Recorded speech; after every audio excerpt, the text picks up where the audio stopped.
Ahora vamos a ver el argumento filosófico. Entonces, el argumento filosófico es muy sencillo. Es una frase muy sencilla que uno simplemente, pues eso, enuncia la frase. Luego vamos a ver el fondo, pues todo lo que eso implica y lo que significa. La frase es muy sencilla, dice: nuestra identidad o nuestro comportamiento no pueden ni cancelar ni desligarse de la realidad biológica. Entonces aquí una cosa importante: ¿qué se entiende por género? Entonces, para quienes promueven la ideología de género es una cuestión bastante difícil. Ellos entienden como el género, en resumen, tu propia identidad.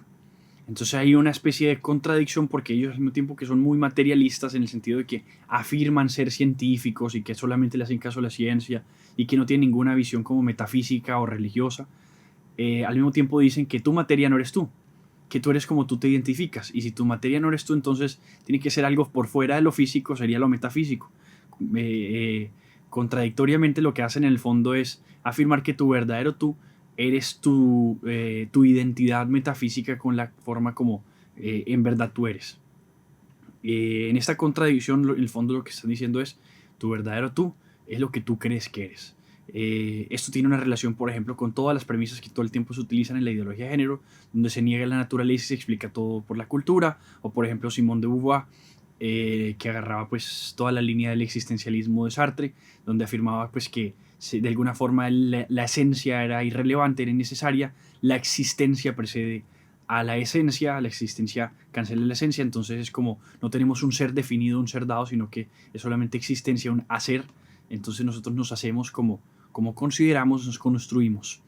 Que es un poco este concepto que es de Hegel de la autodeterminación. Tú puedes autodeterminarte como a ti mejor te parezca.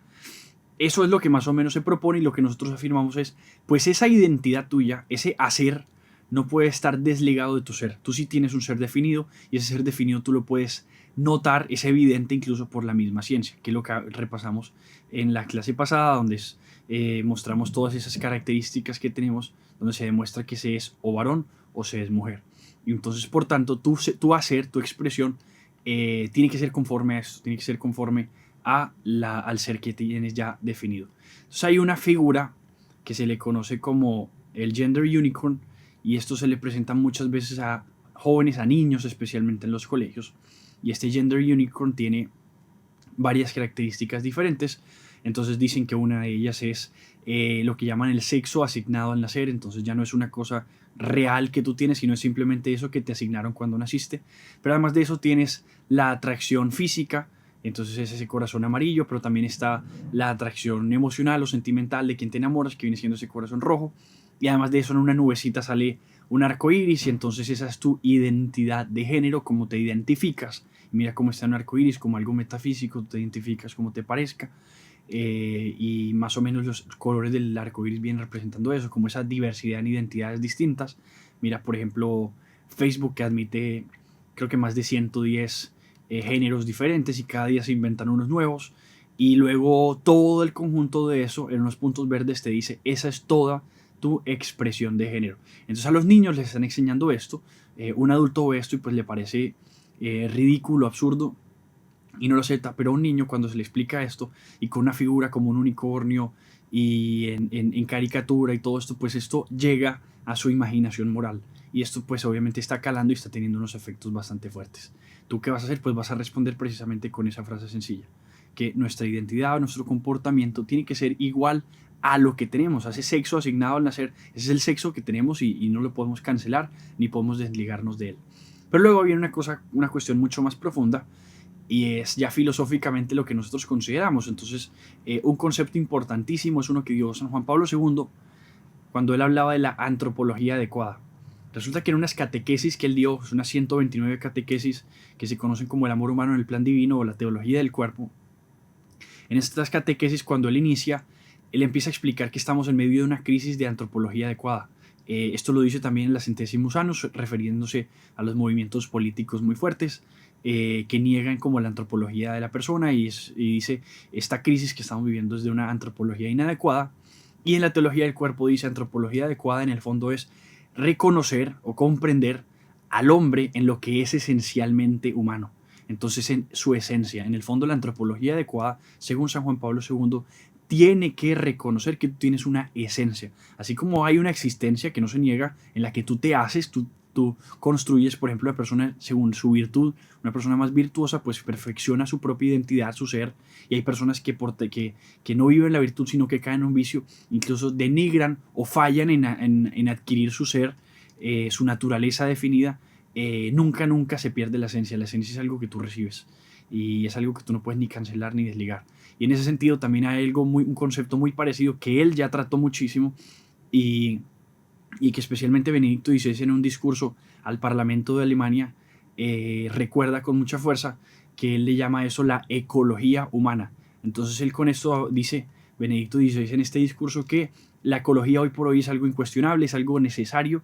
Tenemos la obligación moral de cuidar y proteger la naturaleza en sus formas naturales, en sus formas correctas. No podemos artificialmente destruirla o dañar sus formas y expresiones correctas en la naturaleza. Y él dice, pues también el hombre tiene una ecología, dice él. El hombre posee una naturaleza que debe respetar y que definitivamente no puede manipular a su propio antojo. Eso es importante porque precisamente va en consonancia con lo que San Juan Pablo II hablaba de la antropología adecuada.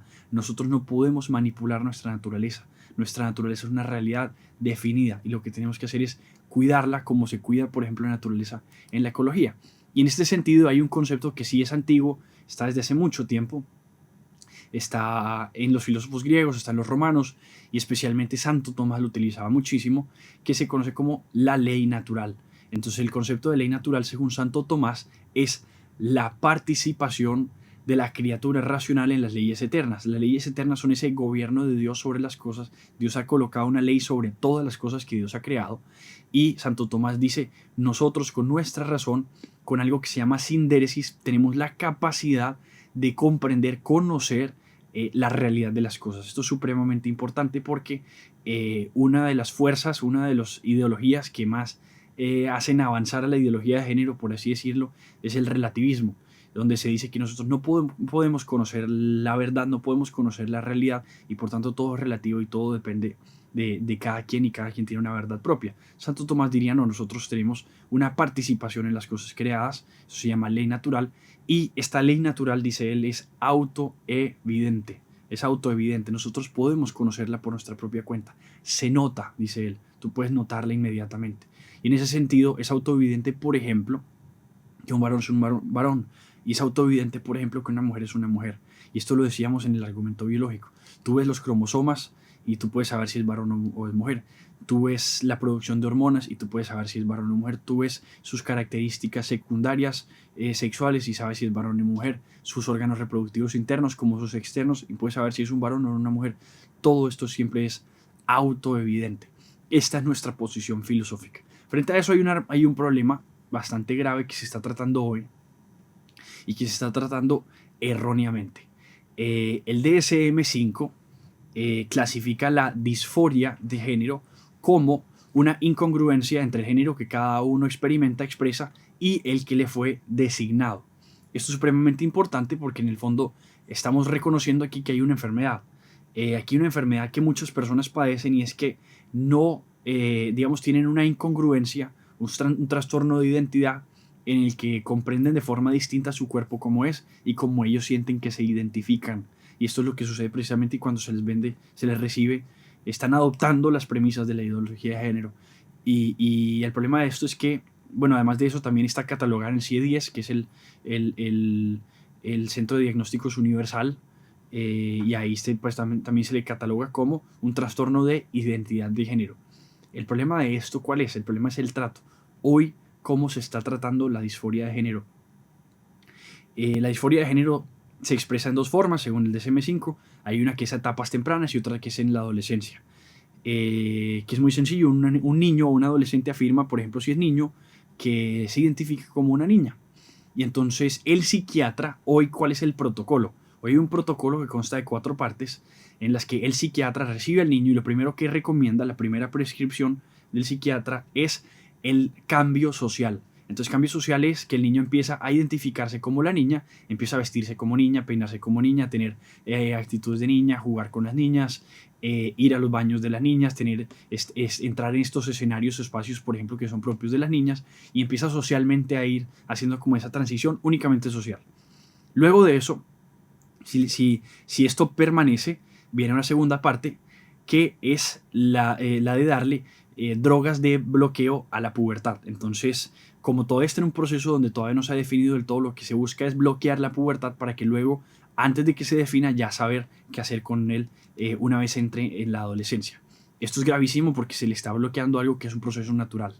Y entonces cuando se le bloquea la pubertad, el siguiente paso, el tercer paso del protocolo es el de regalarle, el de darle a este niño, por ejemplo, si se identifica como niña, hormonas del sexo contrario. Entonces, si es un niño y se empieza a identificar como niña, le empiezan a prescribir estrógenos. Y lo mismo, pues en el caso al revés, una niña les prescribirían testosterona.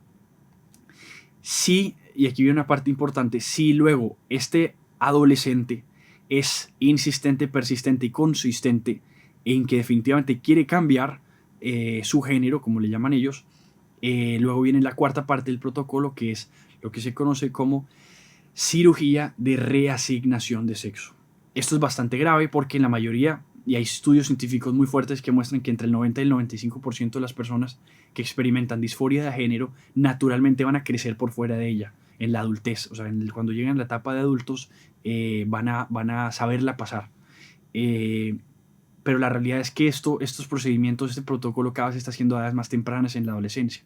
Por tanto, muchas veces estas decisiones que convienen, especialmente las de reasignación de sexo, cambios que son ya irreversibles. Por ejemplo, una mastectomía es ya irreversible. En fin, una cantidad de cambios que ya son irreversibles. La doctora Pilar Calva Mercado coloca un ejemplo que a mí me parece excelente para explicar la ley natural. Ella dice que en bioética es éticamente correcto todo lo que sea conforme natura y es éticamente incorrecto todo lo que sea contra natura. Entonces, si una persona llega con un hueso del fémur fragmentado en varios pedazos, lo que es éticamente correcto, por ejemplo, para el ortopedista, es reorganizar, ordenar este hueso lo más conforme a su naturaleza posible. Sería éticamente incorrecto para el ortopedista si dejara estos huesos en su forma que no es natural, que es en su forma no común. De la misma forma, una persona, por ejemplo, que dice que quiere reasignarse, cuando, por ejemplo, mutilan sus genitales o atacan directamente algo que era saludable, órganos propios de él saludables, en el fondo esto es éticamente incorrecto porque se está yendo contra la naturaleza de los órganos como ya estaban hechos, como ya naturalmente tenían, contra su propia ecología se le puede llamar. Entonces, en este sentido es supremamente importante darnos cuenta de esto porque hoy hay una grave crisis frente a esto.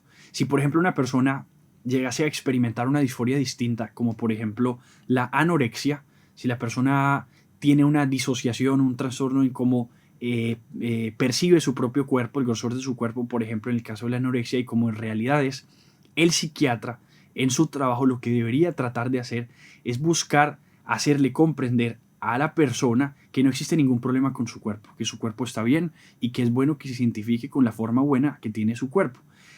En el caso de la disforia de género es todo lo contrario, se le está confirmando al paciente en el error, en la mentira en la que está cayendo y por tanto se le está haciendo un daño que resulta siendo irremediable. Y esto es peligrosísimo y esto es lo que está sucediendo y en estudios como por ejemplo el que sacó la doctora Lisa Littman de la Universidad Brown, que se llama Rapid Onset Gender Dysphoria, donde ella muestra que muchos de estos psiquiatras que están atendiendo a estos niños incluso estaban escondiendo estos diagnósticos a sus padres de familia, estaban atendiendo a estos niños y dándoles prescripciones sin el consentimiento de sus padres de familia. Muchos de estos son niños y adolescentes. Y lo que se estaba viendo es que en la mayoría de los casos no le contestaban a los padres de familia, no le prestaban atención a la opinión de los padres de familia, y si los padres eran insistentes, se les decía que sobre ellos iba a recaer la culpa de que sus niños pudiesen llegar, por ejemplo, a suicidarse, y que lo mejor que podían hacer era reasignarles el sexo, hacerles una transición para que ellos no cometieran el suicidio. Esto es gravísimo porque incluso en muchos lugares cuando padres de familia han insistido en ayudarle a sus hijos para que identifiquen su cuerpo como en realidad es y les muestren que en su cuerpo no hay nada de malo. En muchos estados, por ejemplo, de los Estados Unidos y muchos gobiernos de muchos países, esto se está prohibiendo y se le cataloga como lo que ellos conocen como terapias de conversión. Entonces se está afirmando que a los pacientes, a los jóvenes, se les está torturando para que hagan esto supuestamente, y esto es grave porque se le está quitando la potestad que tienen los padres de familia sobre sus propios hijos. Entonces la conclusión de esto es pues esa, que el ser humano tiene una esencia a la que no puede cancelar y no puede desligarla. Todos estos son los problemas y las consecuencias en las que terminamos llegando cuando nos desligamos o pretendemos cancelar la realidad, cancelar la naturaleza biológica que todos tenemos, que es la de varón y mujer.